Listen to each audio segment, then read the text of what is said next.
As the Australian dollar today dropped to its lowest level since 2009, as the share market crashed again, and as oil prices plunged to 30-year lows, the threat from the coronavirus crisis changed shape. If the virus doesn't get you, it seems, the economic fallout will. The awful realisation of the extent of the day-to-day disruption to average lives this crisis will cause has hit home in recent days. This is not just a financial shock that affects the share market and investors. It's already hit the tourism and education sectors, but it's going to require lots of people to stay away from work across the economy. A lot of institutions and public places will be closed, and that's going to mean businesses and individuals losing a lot of income. This is a very different economic shock to the global financial crisis. Andrew Charlton was Senior Economic Advisor to Kevin Rudd during the GFC, so saw the last crisis from the inside. The GFC was what economists call a demand shock, which is where consumers are overcome by a wave of fear and shut their wallets. The coronavirus is what economists call a supply shock.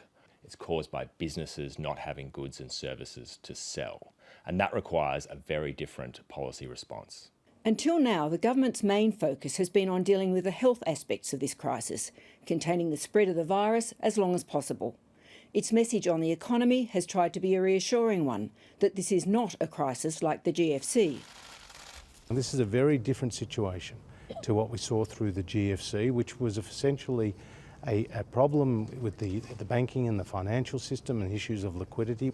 This is a health crisis with a significant economic impact. The discussion about a stimulus package in recent weeks was long conducted inside the well-worn coalition critique of how Labor had dealt with the global financial crisis. The political and ideological constraints seem to have loosened in recent days as the Prime Minister, Treasurer Josh Frydenberg and Treasury officials have raced to put together some sort of response to the growing threat the virus poses to the economy. A bit like the virus itself, though, the extent of that threat seems to be morphing by the day. In this crisis, the government needs to firstly act immediately to address the supply shock. That means identifying those businesses which are going to be badly affected, particularly small businesses, and providing support for those businesses in the form of cash or support with credit. The crisis has brought a new perspective, not just here but around the world, to the impact of the casualisation of the workforce. And that means providing things like sick leave during periods of quarantine, ensuring that workers aren't forced to go to work in the event where they might be sick. It's something governments have not had to contemplate in the past, but when it unveils its plans later this week, the talk will all be about keeping people in jobs and keeping businesses in business.